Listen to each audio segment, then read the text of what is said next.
안녕하세요. 저는 30대 여성입니다. 결혼 5년 차였던 저는 서울 근교의 조용한 신도시에서 작은 카페를 운영하며 지냈습니다. 시댁은 유난히 아들을 기다리는 분위기라서 늘 마음이 무거웠어요. 동서가 2명 있지만 모두 딸만 둘씩 낳아서 더 그랬죠. 둘째 임신 소식을 알리자 시댁에서는 온통 축제 분위기였어요. 이번엔 반드시 아들을 낳아야 해. 집안 대를 끊으면 어쩔 생각이야. 며느리로서 최소한의 도리도 못하면 내 얼굴도 보지 마. 서연아, 너무 부담 갖지 말고. 그래도 둘째는 아들이었으면 좋겠구나. 내가 고추 기다리고 있다는 거 너도 잘 알고 있지? 시아버지는 아예 제가 집안의 대를 이어줄 거라며 벅차오르는 마음을 감추지 못하셨습니다. 그런 가족들의 반응을 보면서 저는 오히려 마음이 더욱 불편해졌어요. 임신을 축하한다는 말보다 이번에는 아들일 거야 라는 말이 먼저였거든요. 첫째 딸을 가졌을 때도 시댁에서는 은근히 서운한 기색을 내비쳤던 터라 저는 이번 임신 소식을 전하는 순간부터 긴장했었어요. 만약 뱃속의 아이가 아들이 아니라면 저는 벌써부터 시어머니의 서늘한 표정과 가시돋친 말들이 귀에 선하게 들리는 듯 했습니다. 그때는 몰랐습니다. 이 행복의 시작이 앞으로 겪게 될 끔찍한 악몽의 전조라는 것을요. 임신 5개월 차 정기검진에서 둘째가 아들이라는 소식을 들었습니다. 초음파 화면을 보던 의사 선생님은 웃으면서 축하한다고 하셨죠. 그 순간 저는 안도보다는 왠지 모를 걱정이 먼저 찾아왔어요. 집으로 돌아오는 길에 남편에게 소식을 전했더니 남편은 아이처럼 환하게 웃으며 저를 꼭 안아주었어요. 그리고 곧장 시댁에도 전화를 걸어 이 소식을 알렸습니다. 시아버지께서는 전화를 받자마자 너무 기쁜 나머지 말을 제대로 잊지 못하시고 끝내 눈물을 흘리셨다고 했어요. 아이고, 내 살다 보니 이런 날도 다 있구나. 서연이 네 덕에 우리 집에 큰 잔치 한번 벌이게 생겼다. 여보, 오늘은 나 막걸리 한 잔 더 마셔야겠어. 암만요. 서연이가 이번에 정말 큰일 해냈어요. 내가 우리 며느리 복이 있다고 했잖아요. 당신 막걸리 2잔 더 마셔요. 내가 허락할게. 그날 저녁 시댁에서 저를 위해 작은 잔치를 열어주셨어요.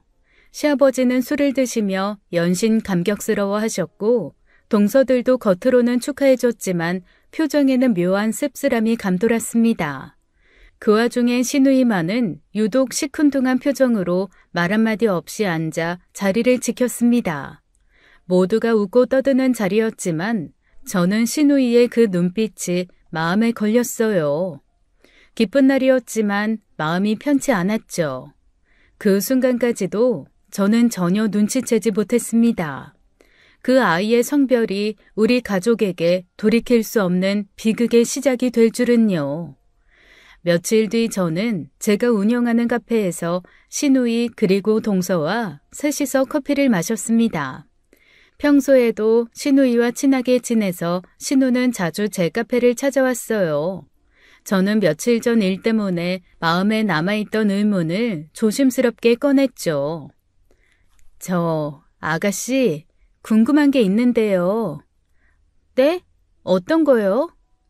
그날 다들 축하해 주실 때 아가씨만 조용히 계시던데 혹시 제가 뭐 실수한 거라도 있었나요? 아니에요, 새언니. 그게 아니라 사실 솔직히 말해서 집에서 너무 아들아들 거리니까 좀 듣기가 그렇더라고요. 다들 마치 아들이 아니면 큰일이라도 날 것처럼 호들갑을 떠시니.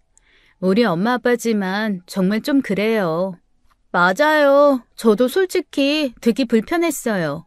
벌써부터 손녀들은 없는 애들 취급하시는데 대를 이어야 한다 뭐다. 참나 무슨 조선시대도 아니고 좀 그렇더라고요. 정말 그래요. 제가 혼자 딸이라 크면서 얼마나 차별받았었는데요. 어릴 때부터 오빠랑 반찬부터 달랐다니까요. 그래서 제가 지긋지긋해서 집에서 독립한 거잖아요. 아가씨 마음 충분히 이해돼요. 저도 사실 이번에 너무 부담스러웠어요.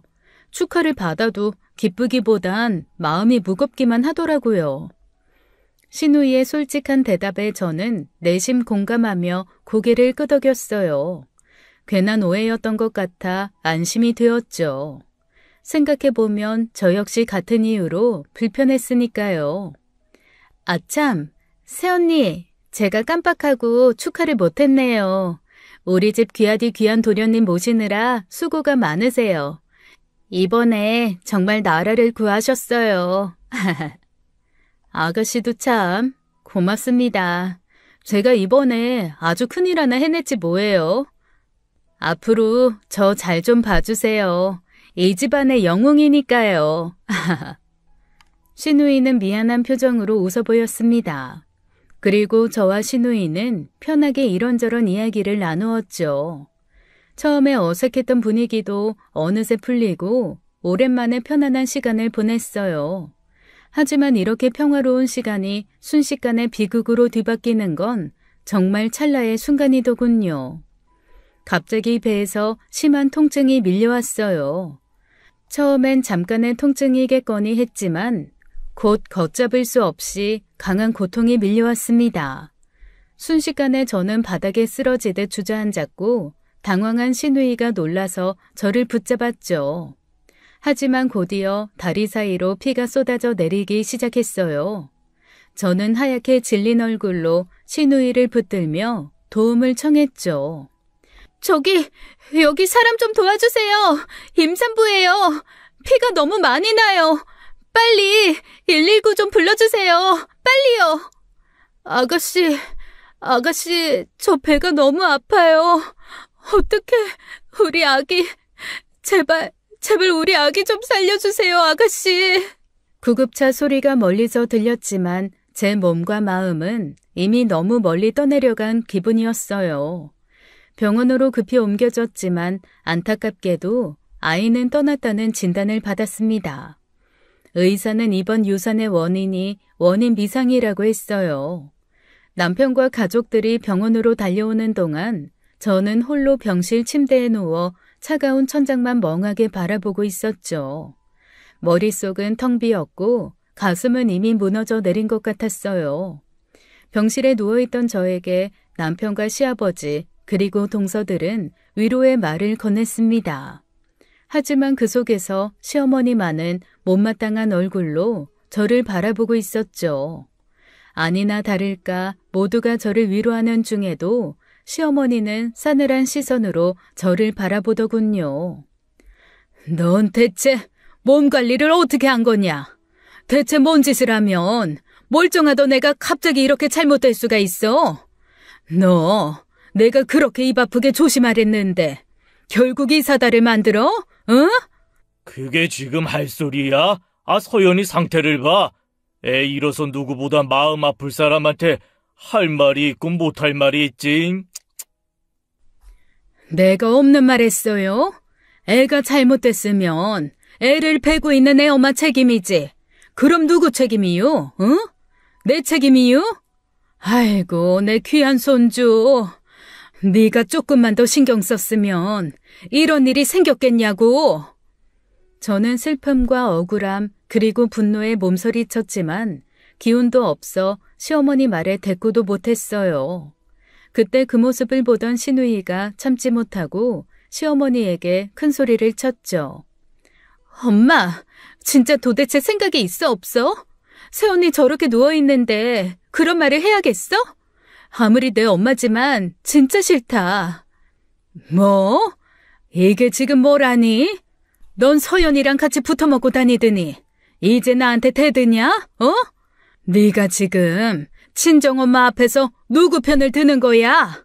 편이 어딨어. 엄마가 지금 사람할 짓을 안 하니까 그렇지. 지금 당장 새언니한테 사과해. 엄마 진짜 계속 이러면 나 엄마 안 본다. 보지마 이년아. 내가 살다 별꼴을 다 보겠네. 넌 딸이라고 키워놨더니 서연이 저거랑 한통속 돼서 나한테 이래? 뭐? 나한테 사과를 하라고? 천년만년 기다려봐라. 내가 사과를 하나. 엄마! 정말 잠깐 사이에 병실은 아수라장이 되었어요. 시어머니는 저와 시누이를 번갈아 보며 목소리를 높였죠.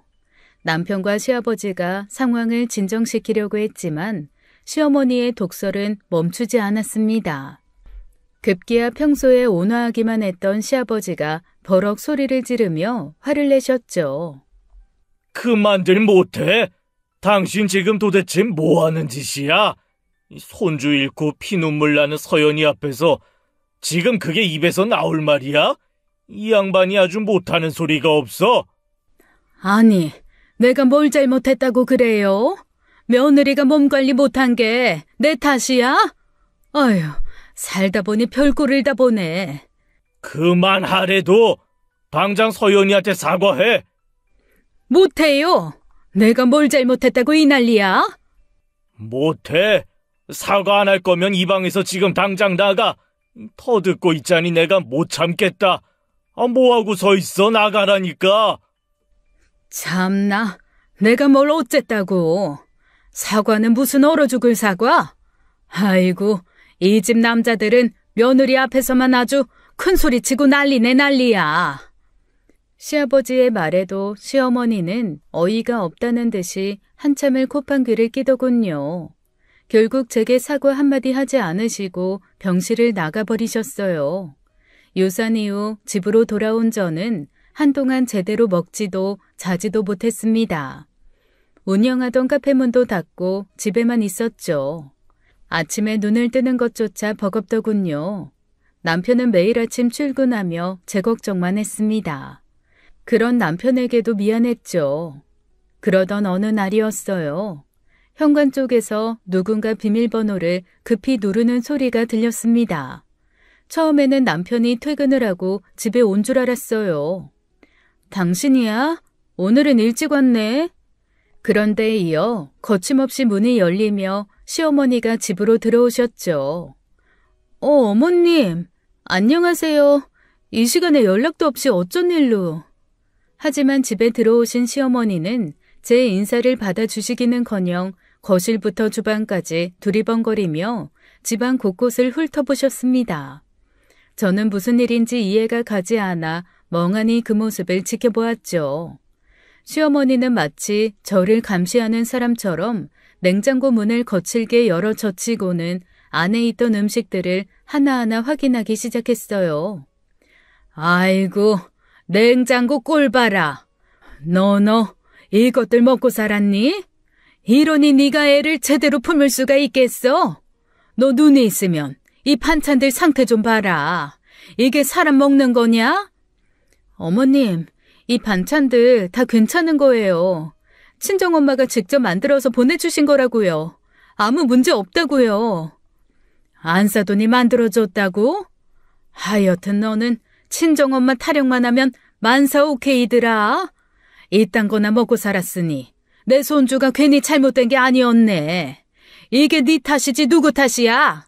어머님, 그만하세요. 저도 지금 미칠 것 같다고요. 제가 애 잃고 싶어서 이랬어요? 아니잖아요. 이게 어디서 큰 소리야? 참나. 그러나 시어머니는 제 말에 아랑곳하지 않고 오히려 더 큰 소리를 내며 온 집안을 뒤지고 확인하셨습니다. 제가 말리거나 말거나요. 정성껏 정리해둔 찬장이며 옷장을 뒤집어 엎으면서 말이죠.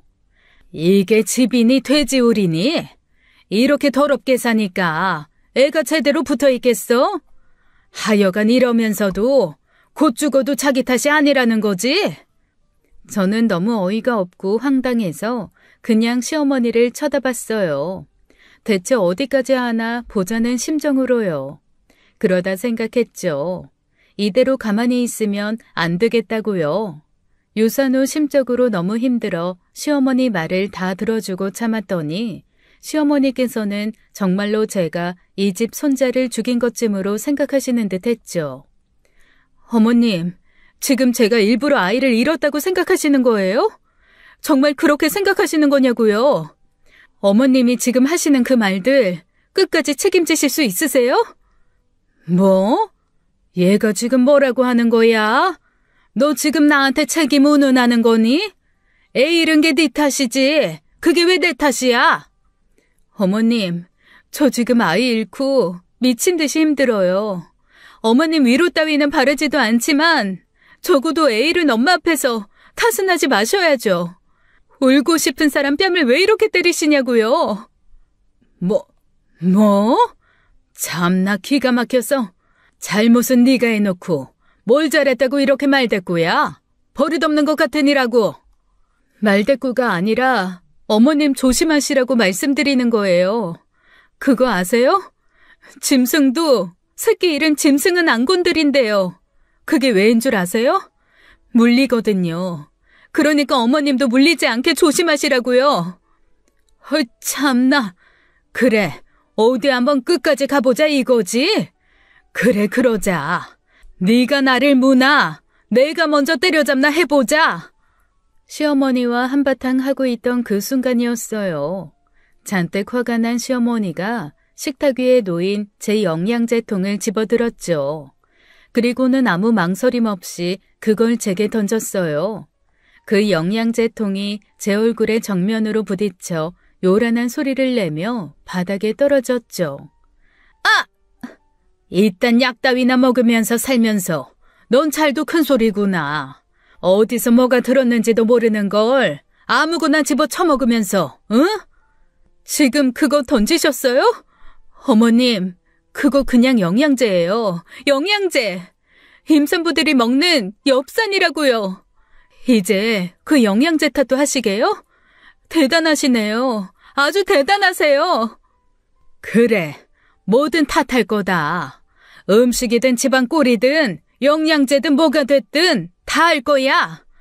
갑자기 멀쩡하던 사람이 왜 그런 일을 겪었겠니? 응? 이 세상 일에는 모든 이유가 분명히 있는 거다.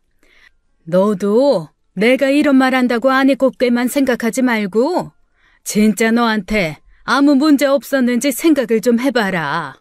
너 확신할 수 있니? 시어머니는 제 말을 듣지도 않았어요. 그저 제 탓을 하면서 욕만 하셨죠. 그때 남편이 집으로 돌아왔습니다. 남편은 집안의 시끄러운 소리에 다급하게 현관문을 열고 들어왔어요. 어머니, 지금 뭐 하시는 거예요? 서연이한테 왜 그러세요? 지금 당장 그만하세요. 지훈아, 너도 똑바로 들어라. 너부터 정신 똑바로 챙기라고. 니들 다시 애 가질 거 아니니? 응? 또 이런 일 겪을 거야? 어머니, 지금 이 상황에서 다시 애를 가지라니요. 그만하세요. 그리고 근거도 없는 이상한 말씀으로 사람 더 힘들게 하지 마시고 당장 집에 돌아가세요. 앞으로 찾아오지 마시고요. 저도 이제는 더 이상 못 참겠습니다. 남편 말에도 시어머니는 분이 풀리지 않았는지 남편과 저를 노려보며 씩씩대다가 결국 자리를 박차고 집을 나가셨어요. 시어머니가 집을 나간 후 저도 분을 이기지 못하고 그 자리에 서 있었습니다. 바닥에 어지럽게 굴러다니는 영양제 알들이 마치 혼란스러운 제 마음 같았죠. 남편은 그런 제게 다가와 어깨를 감싸주었어요. 서연아, 이제 우리 엄마 더 이상 만나지 마. 나도 이제는 도저히 우리 엄마 이해를 못하겠다. 그놈의 아들이 뭔지. 다시는 이런 일 안 생기게 내가 확실히 막을 테니까 너도 웬만하면 엄마랑 거리 두고 살아. 응, 나 지금까지 참았던 게 억울할 정도야. 당신 어머니니까 참고 또 참았지만 이젠 정말 힘들어. 나 당분간은 어머님 안 보도록 할게. 시어머니가 떠난 뒤 저는 거실 바닥에 흩어져 있는 영양제들을 주워 담았어요. 하나씩 주워 담는 동안에도 시어머니가 던졌던 말들이 자꾸만 귓가에 맴돌았죠. 마음 한편으로는 황당했지만 또 한편으로는 시어머니의 말이 왠지 모르게 신경 쓰였습니다. 그러다 문득 영양제 병을 손에 들고 찬찬히 바라보았어요.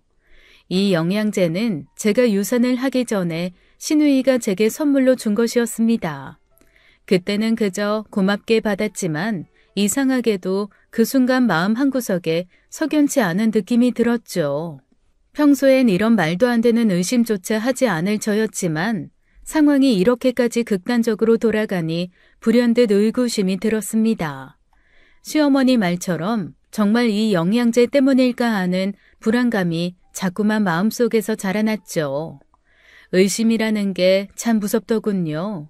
의심이 한번 머릿속에서 싹 트니 그 의심은 걷잡을 수 없이 커져만 갔어요. 머릿속에서 지워지지 않고 끝없이 자라났죠.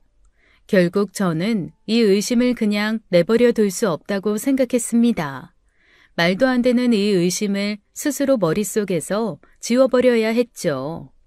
그래서 저는 똑같은 영양제를 인터넷으로 하나 더 주문했습니다. 신우이가 준 영양제와 제가 직접 산 제품을 나란히 두고 비교해 보려고 한 것이었어요. 며칠 후 제가 주문한 영양제가 집으로 배송되었습니다. 택배 상자를 열어 영양제 병을 꺼낸 뒤 신우이가 준 영양제와 나란히 식탁 위에 놓았어요. 천천히 병들을 들어 하나하나 살펴보기 시작했죠. 외관상으로 두 병은 완벽하게 똑같았어요. 라벨과 디자인, 크기까지 차이가 전혀 없었죠. 그리고 저는 병 안의 알약들도 자세히 살펴보았습니다. 알약들은 모양도 색상도 정확히 같았어요. 제 자신의 지나친 의심이 부끄러워지기 시작했죠. 그렇게 며칠이 지났습니다. 남편은 저를 위해 잠시 휴가를 냈고 우리는 조용히 집에서 함께 시간을 보냈죠. 그날도 평소처럼 남편과 차를 마시며 담담히 대화를 나누던 중이었습니다. 갑자기 남편의 휴대전화가 울렸어요. 전화를 받은 남편 표정이 급격히 어두워졌죠. 그리고 자리를 피해 베란다로 나가더군요. 창문 너머로 남편이 점점 화가 나는 듯한 표정을 지으며 목소리를 높이는 게 보였습니다. 평소에 화를 잘 내지 않던 남편이라 저는 더 걱정이 되었죠. 무슨 일이 있나 싶어 초조하게 기다리고 있는데 남편이 통화를 마치고 돌아왔습니다. 무슨 일이야? 표정이 왜 그래? 당신 무슨 일 생긴 거야? 서연아, 내가 좀 전에 이야기를 들었는데, 뭔데? 무슨 이야기? 뭐 어차피 서연이 네 귀에도 들어갈 테니 말할게. 충격받지 말고 들어줘. 엄마가 친척들한테 당신 얘기를 좀 이상하게 하고 다니신대. 내 이야기를 이상한 말이라니? 무슨 말을 하고 다니시는데 나한테 숨기지 말고 솔직히 말해줘. 그게 엄마가 서연이 네가 육아하기 싫어서 일부러 애를 유산시켰다고 그런 말도 안 되는 소문을 퍼뜨리고 계신데 정말 미안하다. 내가 더 일찍 막았어야 했는데 정말 미안해. 저는 순간 너무나 어이가 없어 말문이 막혔습니다. 정말로 시어머니가 그렇게까지 말씀하셨다고는 믿고 싶지 않았어요. 인간이 저런 말을 했다는 것도 믿기지가 않았고요. 억울함보단 분노가 더 크게 다가왔습니다. 정말 어머님, 이번엔 선을 제대로 넘으셨어. 어떻게 그렇게 끔찍한 말을 아무렇지도 않게 하고 다니셔? 나 이제 정말 못 참아. 당신 어머니라고 더 이상 봐주는 일 없어. 나야말로 안 되겠다. 엄마라도 이건 진짜 아니야. 이 문제는 내가 절대 못 넘어가. 내가 지금 당장 가서 따지고 올게. 지금 당장? 잠깐만 여보. 아이러니하게도 당장 시어머니를 찾아가 따지겠다는 남편을 제가 말릴 수밖에 없었어요. 물론 저도 시어머니에게 화가 났지만 제가 말려야 할 만큼 남편이 정말 극도로 화가 나 있었거든요. 따지더라도 잠시 화를 식히고 가는 게 좋아 보였어요. 이 상태로 시댁에 쳐들어갔다가는 큰일이 날 것처럼 보였거든요. 하지만 남편은 제 말을 듣지 않고 바로 시댁으로 갔습니다. 저도 급하게 남편을 따라 나섰죠. 시댁 현관에 들어서자마자 시어머니가 저를 보며 짜증난다는 표정을 지었습니다. 그 모습에 제가 다 황당하더군요. 엄마, 지금 온 동네 친척들한테 이상한 소문 퍼뜨리고 다니신다면서요? 아니, 어떻게 서연이가 일부러 애를 잃었다고 아무렇지 않게 말하고 다니세요? 도대체 무슨 생각으로 그러시는데요? 엄마, 치매 걸리셨어요? 뭐? 이 새끼가 지 엄마 보고 치매? 그럼 왜 그딴 이상한 소리를 동네방네 소문내고 다니는데? 내가 없는 소리 했냐? 내가 괜히 그랬겠어? 다 이유가 있으니까 하는 소리야. 나도 눈이 있고 귀가 있어. 그러니까 뭔 이유? 아무리 생각해도 이건 아니었어요. 그래서 남편이 많이 화를 내면 말려야겠다 생각으로 따라 나선 저도 더 이상 참지 못하고 시어머니를 똑바로 바라보며 말했습니다. 어머님, 그냥 솔직히 말씀 좀 해주세요. 제가 그렇게 싫으신 이유가 따로 있으신 거 아니에요? 싫은 며느리가 귀한 손자 유산까지 했으니 이참에 그걸 빌미로 잡아보겠다는 거 아니세요? 그래, 내가 솔직히 말하마. 너 아들 낳으면 네 시아버지가 뭐 해준다고 했니? 서울에 국평 아파트 하나 해준다고 하지 않았어? 그런데요, 제가 아파트 못 받아서 지금 그것 때문에 그러신다고요? 난 네 시아버지랑 평생을 살아도 내 명이 땅 한 평 없다. 그런데 넌 아들만 낳아주면 수억짜리 아파트를 증여해준다는데 넌 그 쉬운 것도 못하고 애를 그렇게 놓쳤니? 처음부터 난 네가 마음에 안 들었어. 제가 하고 싶어서 유산했냐고요. 왜 이렇게 저를 미워하시는데요? 네가 재수가 없어서 그렇다고. 그래서 싫다고. 네? 이 이상 제가 무슨 말을 하나요? 제가 재수가 없어서 싫다는데요. 무엇보다 시아버지가 아파트를 사주시겠다고 말씀하신 것도 그 당시 그저 농담으로 생각하고 넘긴 저였어요. 엄마, 이제 정말 더는 안 되겠다. 뭐? 재수가 없어요? 참나. 엄마, 우리 이제 그냥 보고 살지 마요. 그게 속 편하고 좋겠어요. 넌 네 때에서 대 끊으면 네 아버지가 참도 좋아하시겠다. 응? 재수 없는 네 마누라 끌어안고 살지 말고 하루라도 빨리 마누라 갈아치워. 한 살이라도 젊었을 때 이혼하고 새 여자를 만나라 대를 이뜬 말든 할 거 아니야. 언제까지 허송세월 보낼래? 지금 서연이 저게 몇 살인 줄 알아? 조금 있으면 40이야. 40 아니고 34이요. 뭐? 참나? 이 말도 안 되는 그건이 이어지는 순간 안방에서 쉬고 계시던 시아버지가 밖으로 뛰쳐나오셨습니다. 평소 온화하기만 했던 시아버지였지만 그날 그의 얼굴은 완전히 다른 사람 같았어요. 굳게 담은 입술과 분노를 이글거리는 눈빛에서는 레이저가 나오는 듯 했죠. 저는 처음 보는 시아버지의 모습에 조금 놀랐지만 동시에 속이 후련했습니다. 당신 지금 제정신이야? 며느리는 애 잃어서 초상집 분위기인데 거기다 대고 그런 악담을 퍼부어. 내가 당신이랑 평생 살았지만 이렇게 인간성이 바닥인 줄 정말 몰랐네. 아니, 내가 뭐 없는 말 지어냈어요? 당신도 지훈이 대에서 대 끊기면 나중에 조상님 벨면목은 있고 당신 집안 대 안 끊기게 하는 건데 왜 나한테 난리예요 정말? 사람이라면 차마 입 밖에 내지 못할 말을 해놓고 지금 뻔뻔하게 변명을 해? 그렇게 며느리 줄줄이 갈아치우면서 아들 낳으면 뭐 조상님이 잘했다고 해? 아, 헛소리 좀 작작해. 당장 며느리 앞에서 사과 못할 거면 내 눈앞에서 썩 꺼져. 뭐? 아니, 나는 진짜 그냥... 시어머니는 그런 시아버지의 모습에 당황한 기색이 역력했죠. 조용히 제 욕을 하며 안방으로 도망가는 시어머니를 향해 시아버지는 더 매서운 표정으로 다시 한번 입을 열었습니다. 당장 며느리한테 사과해. 당신이 사람이라면 어떻게 저런 말을 입에 담아? 지금 즉시 서연이한테 사과 안 하면 나랑 오늘 당장 이혼 서류에 도장 찍자고. 뭐라고요? 여보, 내가 왜 아랫사람한테 고개 숙이고 사과까지 해야 돼요? 그건 아니지.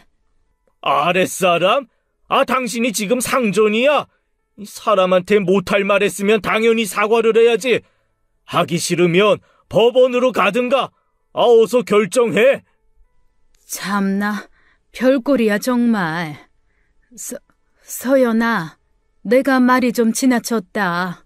일부러 그런 건 아니고 다 너희 잘 되라고 하다 보니 지나쳤구나. 미안하다. 시아버지의 명령 같은 질책에 시어머니는 마침내 어쩔 수 없이 제게 사과했습니다. 마지못해 툭 던지는 시어머니의 사과였죠. 남편은 시어머니의 형식적인 사과에 분노를 했지만 저는 일단 사과를 받았으니 돌아가자고 했어요. 그렇게 그날의 사건은 시아버지의 엄청난 분노로 일단락되기는 했죠. 하지만 그날 이후 남편과 저는 시댁과 거리를 두기로 했어요. 더 이상 억지로 웃으며 시댁을 오가는 관계를 유지할 자신이 없었죠. 시댁과 멀어진 이후 남편은 저를 더욱 챙기며 마음을 달래주려 노력했습니다. 저도 그 마음을 알고 남편을 위로했죠. 아무리 그래도 제겐 시가이지만 남편에게는 부모님이시잖아요. 남편 역시 집안과 멀어진 것이 쉽지 않았을 텐데 그런 내색을 하지는 않았어요. 저와 함께 묵묵히 버티면서 이 상황을 극복하려 애쓰고 있었죠. 이제부터는 우리 가족끼리 서로 보듬으며 잘 살아가기로 다짐했습니다. 하지만 그때까지도 저는 전혀 예상하지 못했습니다. 저를 기다리고 있는 끔찍한 진실이 아직 드러나지도 않았다는 걸 저는 전혀 알지 못했죠. 유산이 있고 약 2주가 지난 어느 날 병원에서 연락이 왔습니다. 추가로 진행한 혈액검사의 결과가 나왔다며 의사와 직접 면담을 요청했죠. 사실 유산 직후 피검사를 진행했어요. 이유를 알 수 없는 유산에 저도 의사도 원인을 찾아보자는데 의견을 모았거든요. 그래야 이후 임신을 했을 때 또다시 이런 비극을 방지할 수 있으니까요. 병원으로 가는 길 내내 이상한 불안감이 들었습니다. 막연히 뭔가 좋지 않은 이야기를 듣게 될 것 같은 기분이었죠. 병원에 도착해 진료실에 들어서자 의사의 표정은 상당히 심각했습니다. 의사는 조용한 목소리로 검사지 한 장을 제게 건넸어요.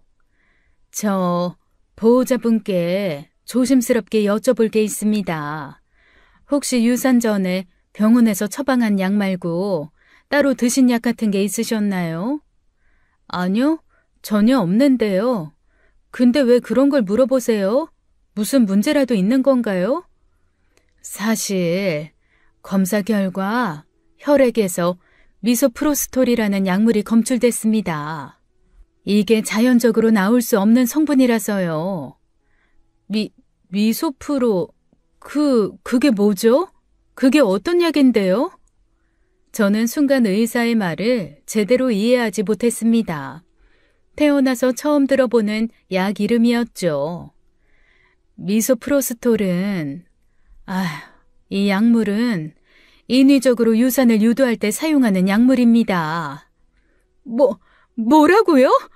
유산을 유도한다고요? 아니, 선생님, 그런 게 왜 제 혈액에서 나와요?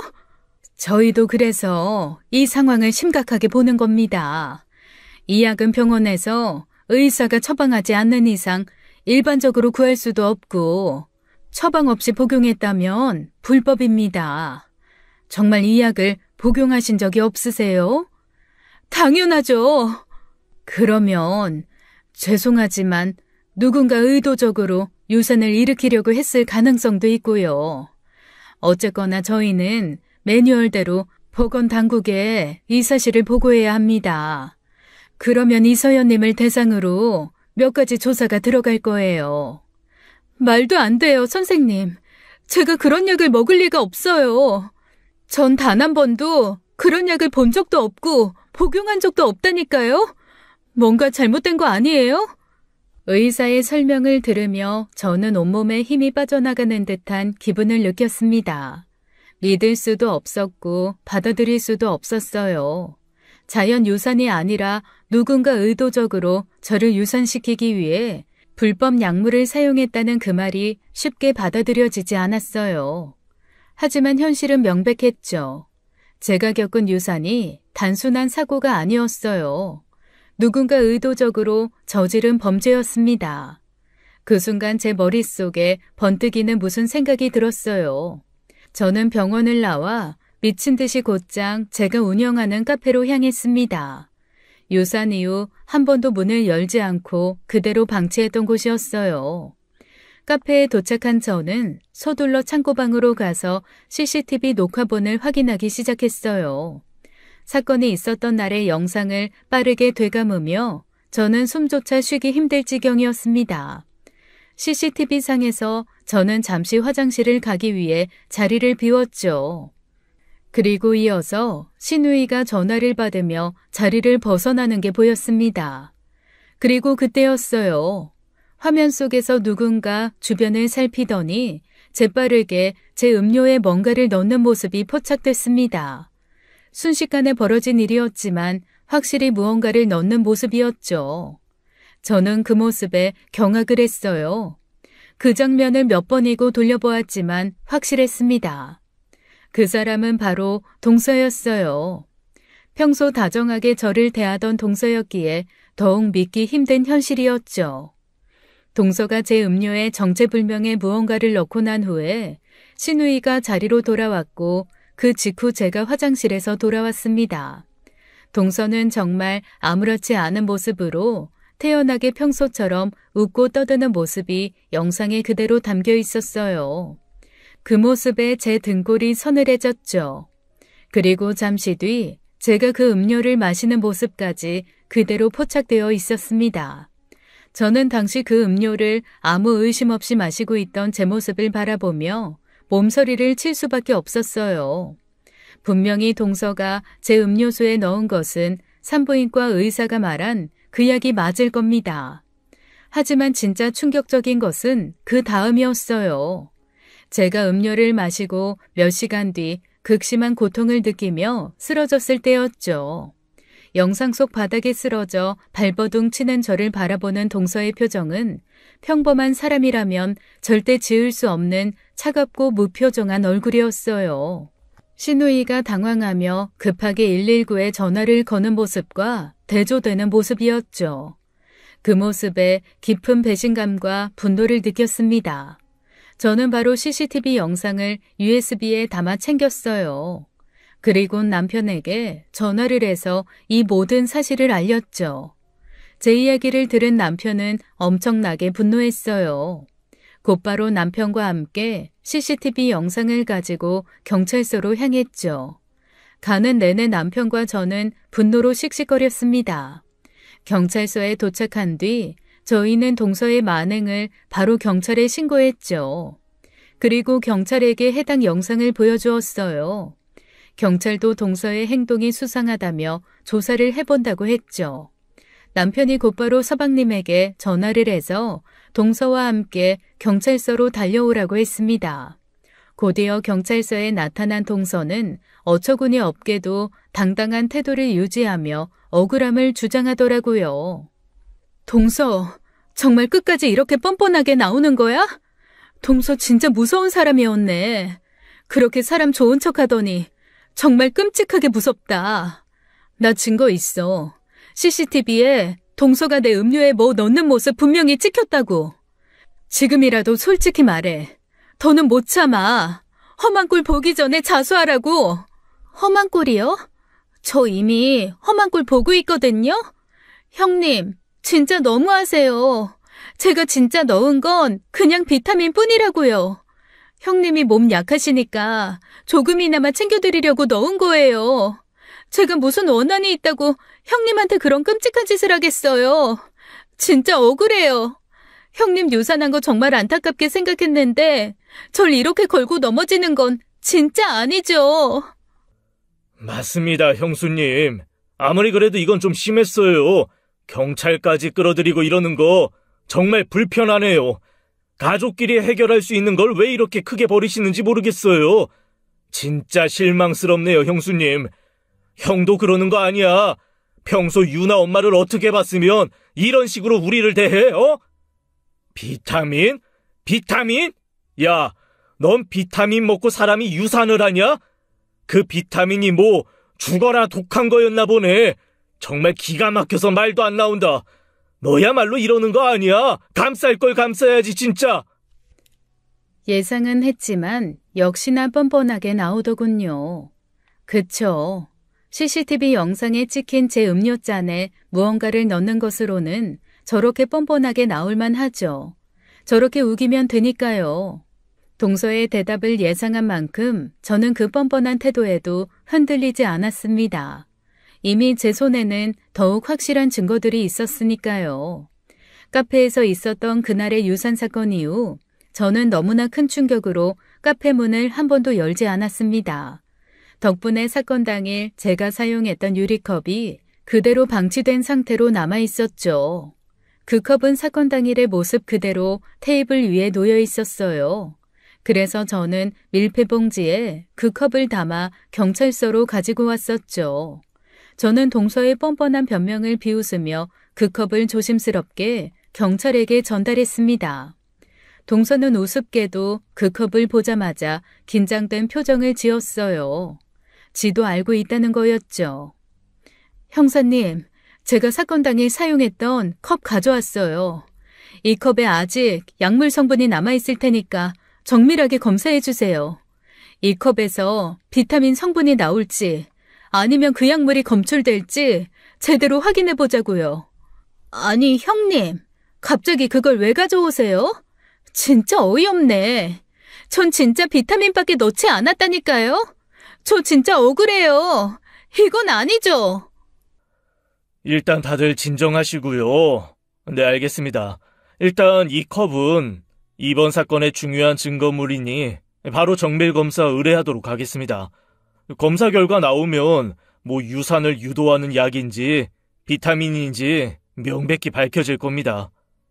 아, 형사님, 진짜 그걸 왜 검사까지 하는 겁니까? 그냥 가족 간의 오해일 뿐인데 진짜 검사까지 꼭 해야 합니까? 참나, 세금 받아먹고 사면서 할 일 더럽게 없네. 오해? 재수씨가 떳떳하면 왜 이렇게 검사하는 걸 가지고 불안해하는데? 그렇게 억울하면 그냥 결과 나오길 기다리면 될 거 아니야? 불안하긴 누가 불안해? 어처구니가 없어서 그렇지. 형이야말로 이 컵에서 비타민 성분 나오면 그때 우리 얼굴 어떻게 보고 살려고 이래, 어? 그 순간이었어요. 저는 분명하게 보았죠. 동서 얼굴이 급격히 창백해지고 눈빛이 흔들리는 것을 저는 똑똑히 보았습니다. 그 모습에서 저는 이미 진실을 짐작할 수 있었죠. 아, 동서가 진짜 범인이구나. 하지만 동서는 여전히 억울함을 주장하며 강하게 반발했습니다. 아니죠. 절대 그건 아니죠. 그 컵에서 유산을 유도하는 그 미스프로스? 뭐? 참나, 이름도 어려워서 모르겠네. 하여간 그게 나온다고 해서 제가 범인이 되는 건 아니죠. 안 그래요? 오히려 형님이 절 모함하려고 일부러 컵에 이상한 약물을 넣어둔 거일 수도 있잖아요. 제가 그런 짓을 할 이유가 전혀 없잖아요. 동서, 끝까지 이렇게 오리발 내밀래? 형님이야말로 미쳐서 이렇게 날뛰면 안 되는 거 아니에요? 정말 환장하겠네. 맞아요. 이건 분명히 형수님이 일부러 꾸민 걸 수도 있어요. 우리 유나 엄마가 대체 뭐가 아쉬워서 형수님한테 그런 짓을 하겠습니까? 이거 진짜 형수님이 꾸민 함정 아니에요? 야, 강지환, 너 지금 제정신이냐? 사람이 정말 뻔뻔해도 정도껏 해야지. 끝까지 이렇게 말도 안 되는 억지 부릴래? 저 역시 동서의 그 뻔뻔한 말을 듣고 순간 어이가 없어 헛웃음이 나왔습니다. 그런 말도 안 되는 억지가 통할 거라 생각한 동서의 태도에 저는 더욱 분노가 치밀었어요. 하지만 저는 동서 부부가 상상하지 못한 추가 증거도 준비해두고 있었습니다. 동서, 상황이 여기까지 왔는데도 참 뻔뻔하다. 그치? 아직 기회 있을 때 솔직하게 다 말하고 잘못했다고 빌어. 당장 무릎 꿇으라고. 동서 이렇게 계속 우기면 더 큰일 난다는 거 똑똑히 알아둬. 아, 형수님, 저희한테 무슨 억하 심정이 있어서 이러세요. 없는 죄를 뒤집어 씌우려고 작정을 하신 것 같은데 진짜 너무하시네. 애엄마가 사람이 착하니까 아주 우습게 보고 덤비는 거 아니에요? 형님, 유산하시고 충격받으신 건 이해하는데요. 그렇다고 멀쩡한 사람을 범죄자로 몰고 가시는 건 좀 심하신 거 아니에요? 솔직히 형님 요즘 정신이 오락가락 하시는 것 같은데 여기서 이러지 말고 병원 가서 치료 좀 받으세요. 형님이야말로 무고죄로 콩밥 먹기 전에요. 난 기회 줄 만큼 줬어. 그런데 끝까지 적반하장이구나. 그래 좋아. 나도 여기까지다. 이제부터는 봐주는 거 없어. 너희가 이럴수록 나만 더 독해지니까. 난 무슨 일이 있어도 절대 선처 안 해. 저는 그 말과 함께 바로 담당 형사에게 추가 CCTV 영상을 제출했죠. 그 영상에는 사건 당일 카페 계단에 있던 CCTV에 동서가 찍힌 영상이었어요. 제가 동서가 약을 탄 음료를 먹기 전에 있던 일이 찍혀있는 영상이었죠. CCTV에서 동서는 가방에서 무언가를 꺼내서 잠시 만지작거리다가 그걸 떨어뜨리곤 허둥대는 것이 찍혀 있었죠. 하지만 이후 계단에서 신우이를 만난 동서는 그걸 찾지 못하고 카페로 들어왔습니다. CCTV 영상을 본 저는 무언가 이상하단 생각이 들었죠. 그래서 계단을 샅샅이 뒤져 동서가 떨어뜨린 물건을 찾아냈어요. 그것은 바로 미소프로스톨산이 들어있던 은박 약 포장지였습니다. 저는 역시 밀폐 봉지에 담은 그 약 포장지를 형사 앞에 내밀었어요. 순간 동서의 눈빛은 완전히 흔들리며 공포로 얼어붙는 듯 했죠. 사건 당일 동서가 몰래 버리려고 했던 약물 포장지 제가 직접 찾았어요. 여기 분명히 동서 지문 나올 테니까 제 컵에 있는 약물 성분 검사할 때 같이 확인해 주세요. 아니에요. 그게 왜 거기서 나와요? 그거 제 거 아니에요. 아니라고요. 형님이 일부러 꾸며내시는 거예요. 전 그런 거 몰라요. 이리 주세요. 달라고요. 박유리 씨 이러지 마세요. 이러시면 공무집행 방해입니다. 떳떳하시면 걱정하지 마십시오. 지문 분석에서 전부 드러납니다. 저게 뭔데? 야, 박유리, 저게 뭐냐고? 뭐야? 설마 형수님 말이 다 사실인 거야? 아니야, 아니라고. 옆에서 동서를 계속 두둔하던 서방님마저 명백한 증거 앞에 믿을 수 없다는 표정으로 동서를 바라봤죠. 동서의 얼굴은 이미 핏기 하나 없이 새하얗게 질려 있었어요. 지금 이거 정말 네가 다 한 짓이야? 아니지. 제발 아니라고 말해봐. 여보, 제발. 당신같이 착한 사람이 설마 그런 끔찍한 짓을 했을 리가 없잖아. 여보, 정말 나 아니야. 형님이 오해하는 거야. 나 정말 억울해. 나 결백하다고. 내가 어떻게 그런 짓을 하겠어. 여보, 나 믿어줄 거지? 무슨 일이 있어도 나 믿어줘야 돼, 여보. 와, 역겹다, 역겨워. 정말 끝까지 거짓말이 술술 나오네. 동서, 이 모든 증거들이 다 있는데도 발뺌이야? 내가 아까 분명 말했지? 이제 선처는 없다고. 결과 나오면 내가 무슨 일이 있어도 절대 봐주지 않을 거야. 네가 한 만큼 다 돌려받게 해줄 테니까 그렇게 알아. 며칠 뒤 경찰로부터 연락이 왔습니다. 국립과학수사연구원에서 제가 제출한 증거물에 대한 최종 분석 결과가 나왔으니 남편과 함께 경찰서로 와달라는 요청이었어요. 저는 바로 남편과 함께 경찰서에 달려갔습니다. 국과수 검사 결과 제가 보관했던 컵과 동서가 떨어뜨린 은박 포장지에서 모두 미소프로스톨산 성분과 함께 동서의 지문이 명백히 검출되었다고 전했죠. 형사는 곧바로 동서를 참고인 신분으로 소환했고 얼마 뒤 동서가 서방님과 함께 경찰서에 들어왔습니다. 서방님은 잔뜩 굳은 표정이었고 동서는 얼굴에 핏기 하나 없이 창백했어요. 수사관은 동서에게 국과수 분석 결과를 알려주며 어떻게 된 일이냐고 추궁하기 시작했습니다. 동서는 끝까지 자신의 범행을 부정했지만 분명한 증거 앞에서 더 이상의 변명은 통하지 않았습니다. 수사관은 동서를 특수상해 혐의로 입건한다고 알렸고 곧이어 정식 조사를 시작하겠다고 말했죠. 결국 경찰 조사 과정에서 동서는 오랜 시간의 침묵 끝에 범행을 모두 자백했습니다.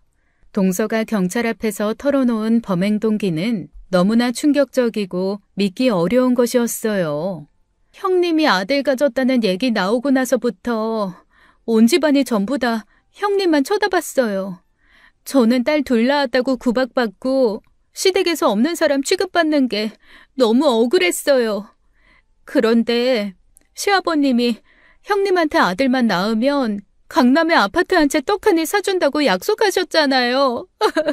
그 생각이 자꾸 나니까 부럽기도 하고 화도 나기도 하고 죄송해요. 진짜 제정신이 아니었어요. 화가 나서 앞뒤 생각 없이 순간적으로 그랬던 거예요. 너 미쳤구나. 우리 결혼할 때 아버지가 이미 집 해주신 거 잊었어? 고작 질투 때문에 이런 끔찍한 짓을 했다고? 너도 애를 둘이나 키우면서 어떻게 애를 가진 사람한테 그런 짓을 해? 아무리 화가 나도 그렇지. 네가 사람이냐? 어떻게 이래, 이씨 미친. 동서, 그냥 어머님 아버님이 하시는 빈말이었어. 기억 안 나? 아버님 언제나 약주 한잔 하시면 그런 말 자주 하셨다고. 나는 그냥 흘려들었는데 정말 아파트 사줄 거라곤 생각도 안 했는데 동서는 겨우 그 한마디에 이렇게 끔찍한 짓을 해? 미쳤어. 미쳐도 단단히 미쳤구나. 아, 빈말이라고요? 형님은 그런 걸 흘려들어도 전 아니었어요. 형님이 정말로 강남에 아파트 받을까봐 하루하루가 지옥 같았다고요. 매일이 제 속은 새까맣게 타들어갔다고요. 미안해요, 형님. 그래서 저도 모르게 정신이 나가서 그랬어요. 미안해요. 겨우 아파트 한 채, 사람 목숨을? 그깟 아파트가 뭐라고? 그깟 아파트요? 그렇게 쉽게 말하지 마세요. 수억이 넘는 건데 그깟이요? 참나. 저는요, 하루하루 숨막히게 살면서 시댁 눈치 보면서 저도 아들 낳아보려고 매일 노력했어요. 저도 아파트 받고 싶었다고요. 미쳤구나, 동서. 나는 이제 할 말 없어. 법대로 처벌받아. 형님, 살려주세요. 제발요. 박유리 씨, 지금 하신 말씀 전부 기록으로 남습니다. 그럼 범행에 사용한 약물은 어떻게 구하신 거죠? 국내에선 쉽게 구할 수 없는 약인데 일반입한 경위를 자세히 진술하세요. 경찰은 동서가 미소프로스톨산을 어떻게 구했는지도 집중적으로 조사했습니다. 동서는 업무 특성상 중국 출장을 자주 다녔는데 중국에서 불법으로 몰래 구입해 국내로 반입했다고 실토했죠. 출장 때마다 조금씩 몰래 들여왔던 약을 결국 저를 상대로 한 범행에 사용한 것이었어요. 경찰 조사실에서 이 충격적인 자백을 들은 서방님은 자리에서 일어나 분노를 참지 못한 채 오열했습니다.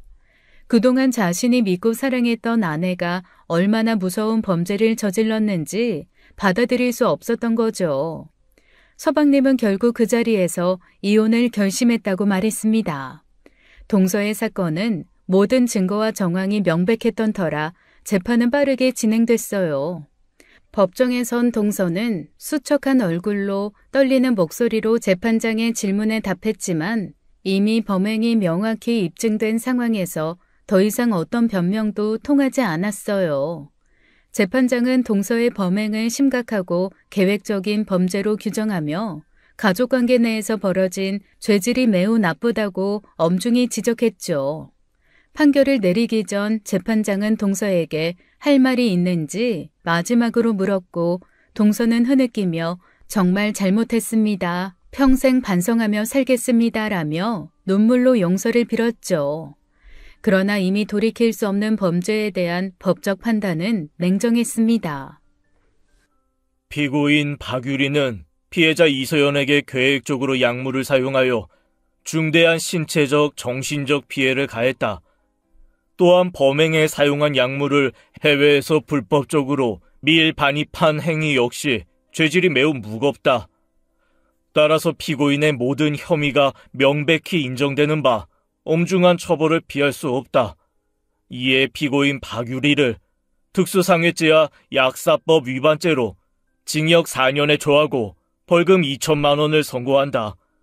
또한 피고인이 밀반입한 미소프로스톨 전량을 몰수한다.